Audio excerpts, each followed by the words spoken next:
Hello student, West বেঙ্গলের ওয়ার্ডস account recruitment এক্সামিনেশনের কিন্তু result বেরিয়ে গেছে। আমরা পিএসসির ওয়েবসাইট থেকে পেয়ে গেছি। এই যে নিউজ জায়গাটা দেখতে পাচ্ছ, এখানটাই তুমি রেজাল্টটা দেখতে পাবে। অলরেডি ডাউনলোড করে রেখেছি।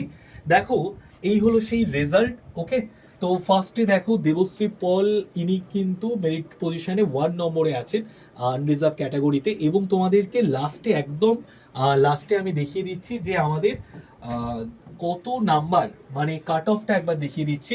ইউআরএ দেখো 66, ওবিসি এতে 70.75, ওবিসি বিতে 66.10, এসসিতে 61.186, এসটিতে দেখো 53, তারপরে দেখো পিএইচ এমএসপি, এখানে কিন্তু কাট অফটা দেওয়া আছে। তোমরা যারা এক্সামটা দিয়েছিলে, এই এক্সামটা যারা দিয়েছিলে তারা প্রত্যেকে তোমরা একটু চেক করে নাও মেরিট লিস্টে তোমার নাম আছে নাকি। আর যদি নাম থাকে অবশ্যই কমেন্টে লিখে জানিও। প্রতিদিন সকাল 8টায় ডেলি ক্লাস হচ্ছে কারেন্ট অ্যাফেয়ার্সের এই চ্যানেলে। আমি তোমাদের শুভেন্দু স্যার ডেলি ক্লাস নিচ্ছি, এবং এই চ্যানেলটাকে সাবস্ক্রাইব করে রাখো। আমরা এই চ্যানেলে প্রচুর ইম্পর্টেন্ট ফ্রিতে কম্পিটিটিভ এক্সামের ক্লাস দিয়ে থাকি। ওকে, তো দেখা হচ্ছে ক্লাসে।